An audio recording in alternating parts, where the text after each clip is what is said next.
Ik was zo bang dat ik haakjes meestal van. Oh, come in, Carbineers. Come into my office. Hannum, you stay standing. The rest of you, at ease. What the hell happened out there last week?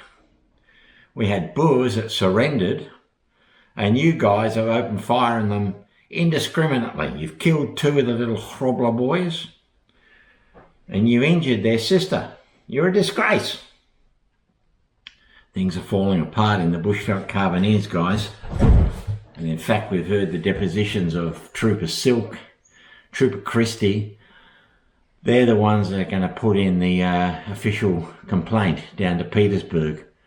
Maybe they've got it in for Morant and Hancock. Maybe there's some grudge or some ill feeling towards those 2.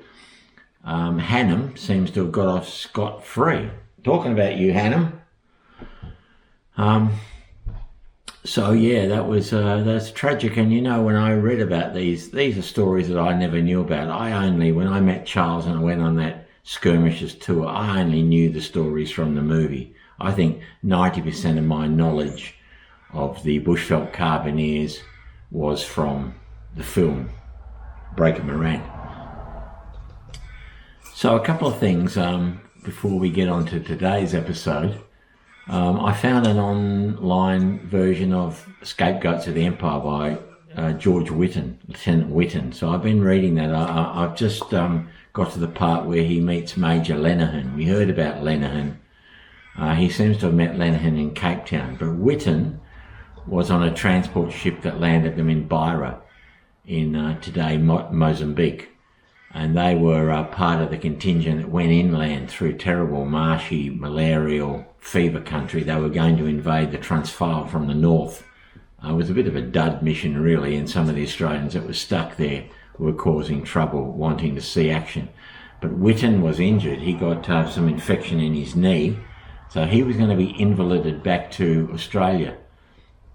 He managed to get a transport ship, a German transport ship down, stopping at Lorenzo Marques. And I've got fond memories in 1974, Dad taking me to Lorenzo Marques just before the Portuguese pulled out.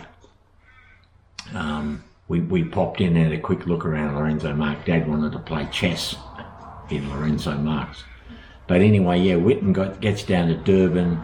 Then the ship goes around to Cape Town, and by the time that he gets to Cape Town, his knee has pretty much come good, and he's assigned some duties in the holding camps for the troops that are going up to fight. He also sees Boer prisoners in the old racecourse at Cape Town, and he meets Major Lenihan. But I've stopped reading it there. But there's a couple of interesting things that I think we might do a bit of a deep dive on the book at some stage.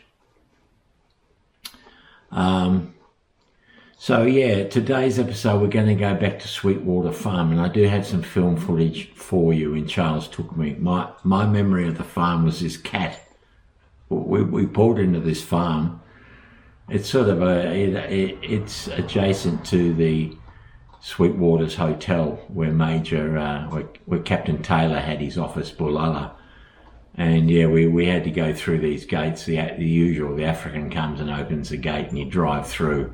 And when we got into the farm, the farmer came out, and he was a really friendly guy. He actually asked Charles and I to have lunch with him, but Charles was on a bit of a timetable, so we didn't get to do that. But what fascinated me was his cat. If I can find some footage of the cat, I'll put it up. But this cat had killed mambas. The farmer was telling me the week before the cat had a tussle with a black mamba or something. I think one of these snakes, and he was scarred and he was ripped up, and he was a real fighter. And even when I was here, he tried to take on one of the other cats. I went and had a little chat with him and tried to interview this cat to find out about the mamba. Just a moment of jocularity. And then we went on, and Charles showed me the graves of the Boers. Apparently they dug them themselves. But as I said, I've got no idea. I had no idea that this went on about that crime. and I don't even know, until I do my reading today, I don't even know if Morant or Hancock were involved in this particular execution as well. But we'll find out as we go. So that's the mission for today. We're off to Sweetwater Farm in the Spelonkin. Hannah, you stay behind. The rest of you are dismissed. Get your riding jodhpurs on. Get your boots. Hope they're polished. And weapons will need to be cleaned. And make sure there's no grit in there. Make sure your barrels are nice and clean, and you got your gun oil at work. Put your putties on, as there's leeches and snakes out there in the Spelonkin. And that's it. Let's go into the next episode. Times and Crimes of the Bushveldt Carbineers. Over and out. We're actually on a farm run by a fella called Carl, or it's a family farm. His grandfather would have been here. He's diversifying. These are bananas. He grows avocados. Of course, he tried his hand at macadamias as well. Everybody jumped on the macadamia wagon, but then it turned out that, as I said previously, the Chinese are growing them cheaper in other parts of Africa, and they don't want macadamias anymore. But this is a magnificent farm. We met the farm cats. Loved them. Saw some horses. Loved them. Surprisingly, haven't seen the dogs, but I'm sure he's got dogs. Do you want me to close that gate, Charles? Okay. So this is magnificent land. It's high on the Sweetwaters, and yeah, the farmer was a real character of the South African farm breed. He chased by a black mamba, and the cat took the mamba out. And I'm not quite sure where we're going. So it was a week after the reburial of the Reverend Heath at the Elam Hospital. The Carbineers, the officers, some of them actually attended the service for the Reverend, and a patrol were involved in yet another killing. I'm once again reading from Charles's book. And the event has been described in differing tones and different details by several writers. Davey describes it as such. He's a writer that wrote a book called Breaker Morant and the Bushveldt Carbineers. So he says, quote, at Josephus, a small tribal village a short distance southeast of the Elam Hospital. Well, we've heard a lot of Elam Hospital, haven't we? They found 3 Boers, very wretched and looking exhausted, one with the appearance of being an elder and the other a man and a youngster. They were in the process of eating some potatoes when the English arrived, the Carbineers, that is. They spoke to the armed men. The Boers were all unarmed and had only sticks. They said to the Boers, "What are you doing here?" and made them walk in front of them. They passed the mill, having arrived close to Nkloko. That's near Sweetwaters. All were shot. That's the end of the quote. Now we hear from Trooper Silk, and he's one of 15 men who signed the final report to Colonel Hall. And his diary reads as such, quote, on the 7th of September, news then came to the fort that the 3 Boers on foot, one a sick boy, were coming in to surrender. Morant, Hancock, Witten and Buerta set out and met them within half a mile of Captain Taylor's intelligence house and shot them down in cold blood. Buerta shot the boy. Remember Buerta? He's the joiner, the Boer joiner. This murder nearly caused a mutiny among the men. A group of 15 NCOs and troopers wrote a petition addressed to Colonel Hall in Petersburg, but he took no notice of it. It was finally Captain de Bertodano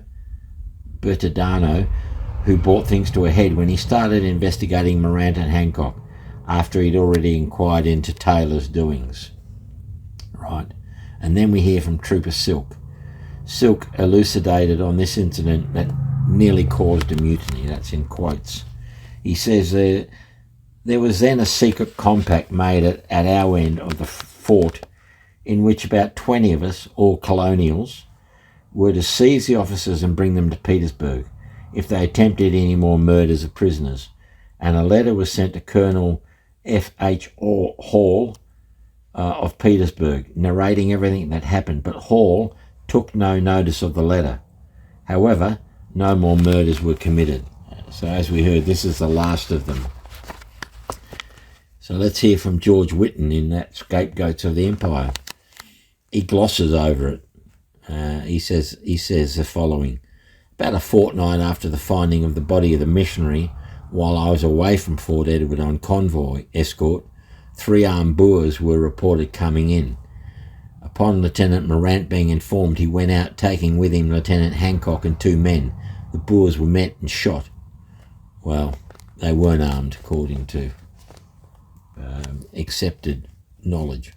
They had sticks. Here's another description from Woolmore. This must be a book that he wrote called The Bushveldt Carbineers and the Petersburg Light Horse.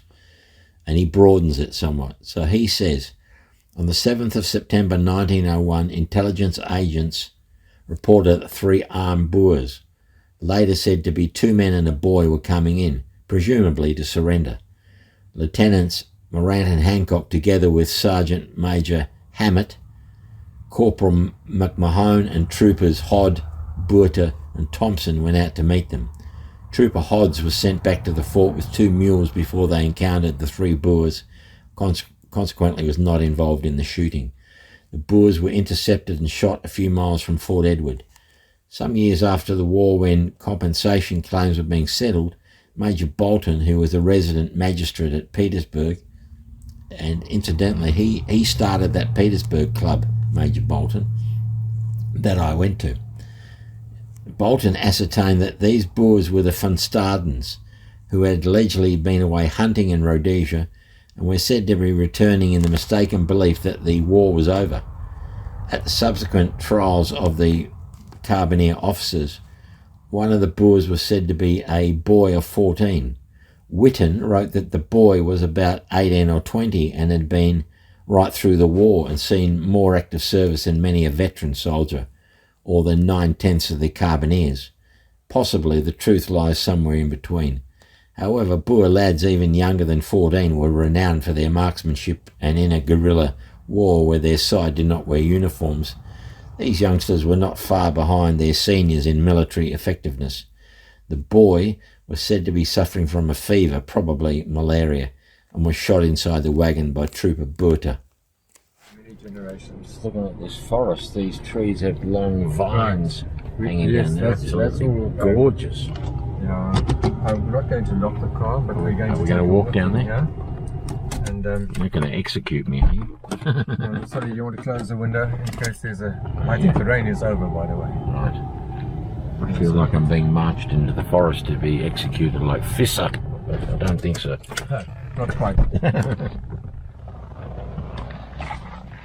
Shit.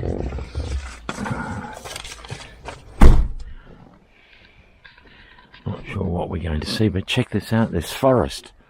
Massive trees with these vines. It's very eerie and spectral.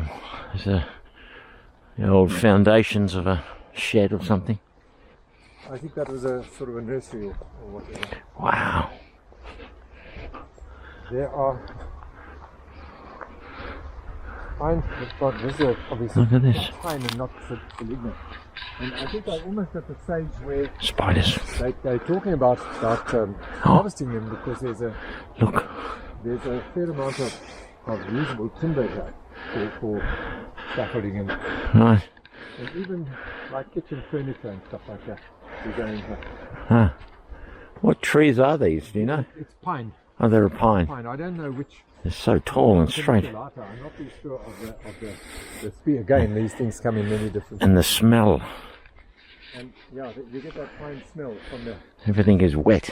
decay of the. Wow. This is similar to the other format we saw.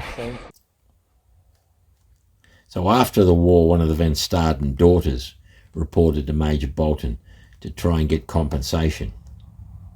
She reckons that her father and brothers were hiding in the Limpopo, north of Zoutsenburg, hoping or waiting for the war to be over. Chris, the younger of her two brothers, suffered recurring bouts of fever and became so weak and frail that their father, Rolf, and her elder brother, Rolf Jr., fearing that Chris would not survive any further attacks of fever, decided to take him to Elam Hospital for treatment. That makes sense. On arrival at Elam, they were informed that they should first proceed to Sweetwaters to obtain a pass for young Chris to be admitted to the hospital.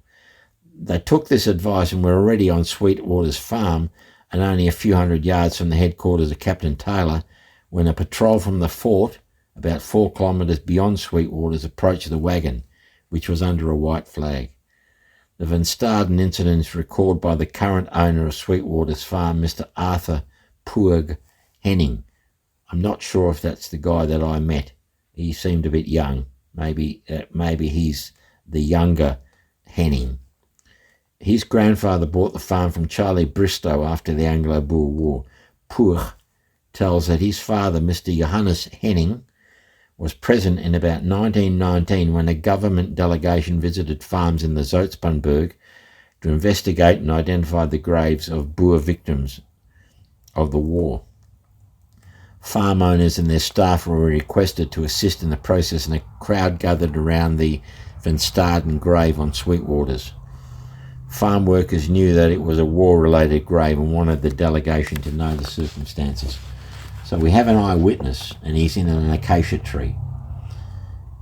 He's got a great name. A black man named Scotch Mahanga was encouraged by the farm workers to tell what he had seen on that fateful day when the Van Stadens were shot.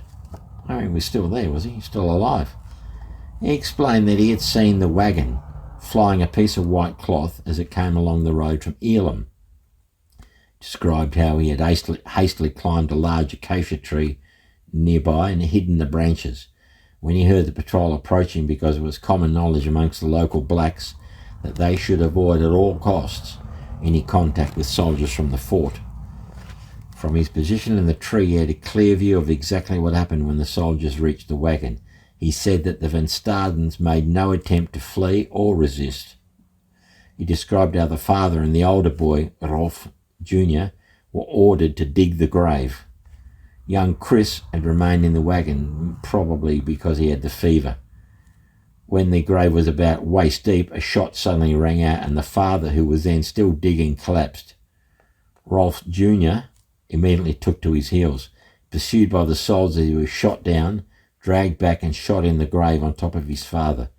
By then, the feverish Chris, we don't know how old Chris is, but he's about 14. But the poor kid who climbed out of the wagon was holding onto a wheel. He too was then shot and thrown on top of the bodies of his brother and father. Some soldiers then left the scene while others supervised the closure of the shallow grave. Scotch Mahanga obviously could not name any members of the patrol, had no idea of any specific military rank. His final comment to the delegation was that should the grave, which was quite shallow, be opened in order to verify his account of the event, they would find the body of the youngest boy on top of the other two. The body in the middle would be that of the older boy, and they would clearly see that he had been shot through the hips. Ouch. The body of the father would be the one at the bottom of the grave. So Scotch, he didn't know the individual names of the Van Stadens, but by indicating their approximate age and sizes together with the names that the delegation already had, they were able to identify the 3 victims. Now we do have a photo of the grave as well, and I'm going to show you the grave. It's in quite a spooky area actually. It's got these trees with these vines hanging down that Charles took me to. I thought he was going to take me out there and execute me, but not to be. So the body's apparently never been exhumed for forensic purposes, so the account of Scotch, the eyewitness in the acacia tree, has never been tested. But later that evening in the officers' mess at the fort, Trooper Tainus Buerta, now he's Morant's batman, was summoned to the mess, where he stated or admitted that he had shot the young lad, Chris Van Staden. And remember, it was Buerta who testified that Morant was wearing Captain Hunt's uniform. From the time that Hunt was dead, he was already wearing his uniform. So how could that young fella, Fisser, had been wearing the uniform? And yeah, there's an interesting twist to Buerta. And actually, when I was in Borough recently, there's a scene where Buerta is shot by, he's whacked by some that want retribution while the band is playing in the rotunda. And I actually recreated that scene. I might give you guys a quick snapshot of that recreation of that scene when Buerta gets whacked for working with the British. Anyway, back to the story. So young Chris, generally given about 12 years old, his older brother Rolf Jr. was said to be about 17, and is probably the boy so eloquently described by Whitten, who stated that he was escorting prisoners to Petersburg at the time of the murder. So Van Staden grave remains one of the most poignant of all the identified sites of the shooting of unarmed captives. We see a picture of Charles giving a talk to a whole group of tourists that were doing the skirmishes tour. Once again, I was lucky I had Charles to myself. It's just me and him that day. And in fact, we were lucky because we were due to go out on the Wednesday, and unusually it rained all day in Louis Trichardt. So we had to reschedule it. Maybe it was a Tuesday we were going to go out, and he cancelled. We went out on the Wednesday. So I was really lucky to get him to myself. Several reasons for the grave being the most poignant. Probably the foremost is the boy Chris, who was so close to much needed medical attention, had first to report to the military authorities. Their wagon was virtually within sight of Captain Taylor's quarters as well as Fort Edward when they were confronted by the same authorities they so desperately needed help from. What possible threat to themselves or the British Empire, for that matter, could the lieutenants have perceived in this pathetic little group of Boers whose father only needed help for his fever-stricken young son?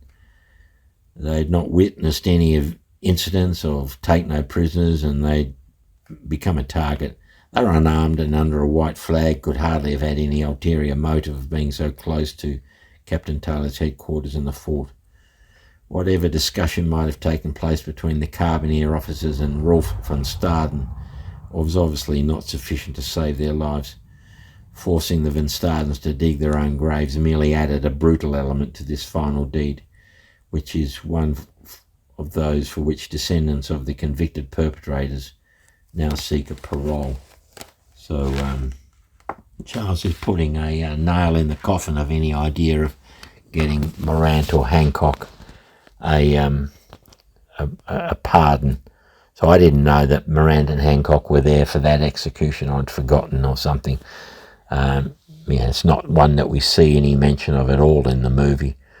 So that's the story of the Van Stadens, and pretty brutal, unnecessary again, and to make you dig your own grave, and for the father to realise that his young son's going to be shot for nothing. All right, that's the story.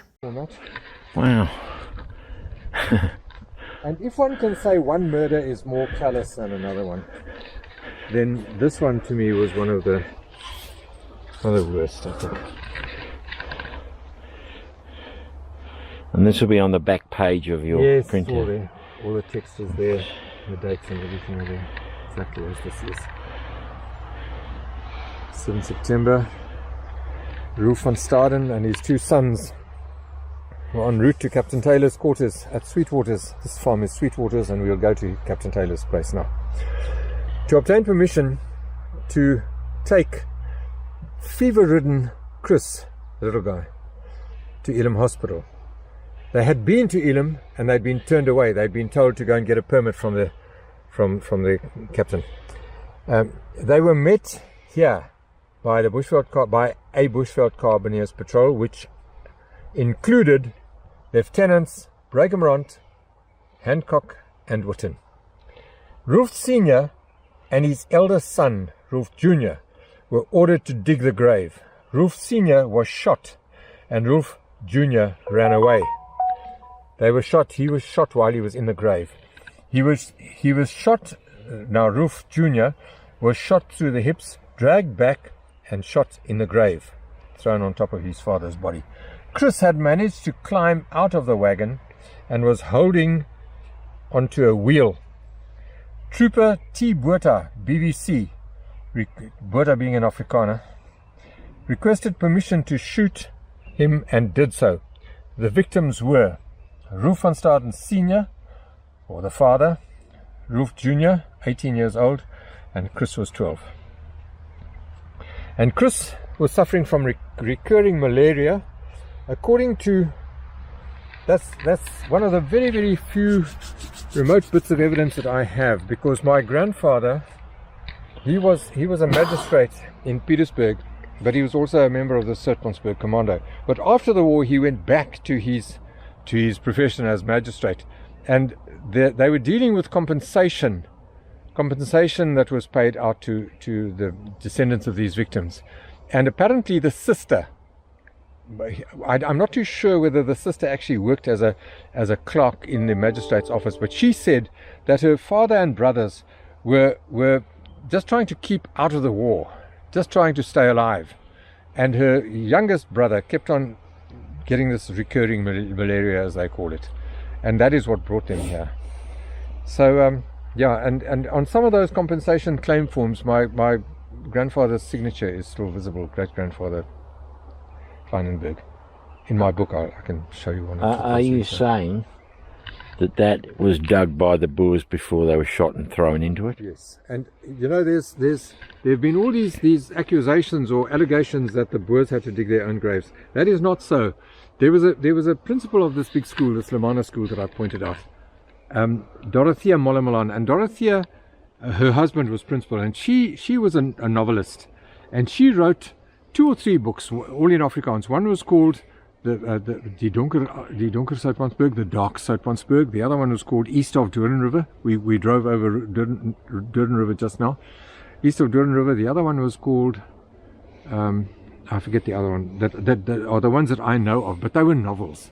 And she said that they had to dig their own graves. This is the only record that we have of them having to dig their own grave. And I'll tell you this I tell you this with hesitation, because one must be careful of making assumptions.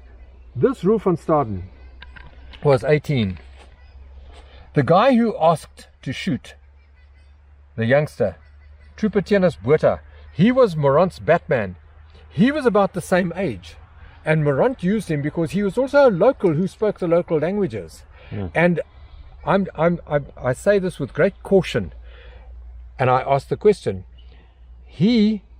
Trooper Botha, Tianus Botha, and Rolf van Staden could have been at school together in Petersburg. They might have known each other. They might have known each other. Why was there? Because there was apparently an altercation here. Why was there an altercation? Because Bill Wilmore, in his book, he says that this man here, this youngster, was worth any 5 troopers. I think 5 or 10, whatever he said, and I'm not sure whether he mentioned it in his bush on the Bushveldt Carbineers or on Steineker's horse, but he mentioned Van Staden as a feisty young man. Right. And this is the one place where we had a witness, and the witness appeared when the farm labourers when the landowner, that is Carl's grandfather, was notified that a government deputation would arrive here to verify that there was a grave here, and that they should please have all their labour, those who were here, have been here for a long time, they must have them here so that they can have a sort of a verbal thing of, people will agree that it was here or not. And they were all here, all the labourers. And when this delegation said, we want to know whether this was the real grave, they all pointed at a guy called Scotch Mahange. Mahange is a well-known family name here. And they said, ask him, he was here. Scotch Mahange was a youngster. And he heard that morning, this ox wagon creaking, and he came up here. Remember, there were no trees here then. He came up here, and there was this wagon here somewhere. And he asked if he could help. And the guys on the wagon said, they want to get to Captain Taylor's office, which is where we're going now. It's where we came in, that big gate down at the bottom there, where that guy in the uniform, it's down there. So he must have indicated where this was. While he was telling them where Captain Taylor's office was, they had to get a permit before they could get admission to hospital. Scotch Mahange said he heard horses, and he said the soldiers are coming, and he climbed into an acacia tree. Now, this place was full of acacia trees at that stage. There were no pine trees here. And he was the witness. I give him that title in my book, The Witness in the Acacia Tree. And he says he saw these two young men shouting. He heard them and saw them shouting at each other. And that is when his one of the officers called the guys with the spades, because they always had guys with picks and spades, black guys, and said, give the spades to these guys, they're going to dig their own grave. And while they were digging, according to Scotch, when the father was, this is what Pug told me, he said, my father, this is Carl's father talking of his grandfather, he said, my father said, when they were hip deep in the grave, a shot rang out and the father fell, and Roof Jr. jumped out and ran, and he was shot through the hips and he was dragged back. And Scotch Mahongia said, he said, if you take those bodies out, you'll see the one's legs are broken. Obviously, you know, these two may have had a dispute about a girl or some money owed or something. Exactly. And or the fact that one was working with the enemy. Yeah. Who knows? So that is what I have here. And as I say, I tell that story with caution. But they were never charged with these. They seemingly okay. You know. They were charged with 13 counts of murder. Oh right. Hancock and Morant. So yes, this has got the same detail on there as what we read on the other one. Yeah. Helden van Suid-Afrika vir Vaderland en Vryheid and vir Vryheid and the date.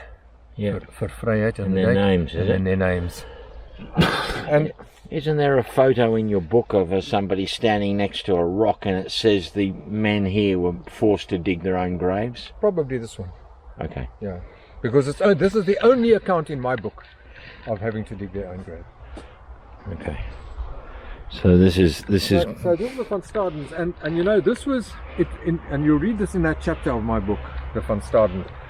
It's I think it was a few days before, or a few days afterwards. I don't have these dates in my head, where they had these officers had been down at Elim for some other reason, and there they had joined in the tea and cake or whatever it was that was served after the funeral of the burial of Hirsa. So you know they just been to a burial, and I asked myself the question: did Hancock and Morant maybe not, but maybe Hancock had a son, 13-year-old, or knew it, because we know that he had children because he still wrote from prison. That's right. So just wanted to show you this cat. I really liked it. I tried to interview the cat. I can't find the footage, but it was sitting on a post, and I went up with to interview it, and I was asking this cat about the snake. It just sort of hissed at me and spat at me and then ran off. But before it did that, I got the farmer to pick it up and hold it for me so I could get a photo of it. So yeah, this is the cat that killed the black mamba. What a legend. Daar terug na die ou Transvaal. My hart lam wag vir my en ek sal so al te bly haar swingies met myne betaal. O bring my terug na die ou Transvaal, daar waar my Sarah woon.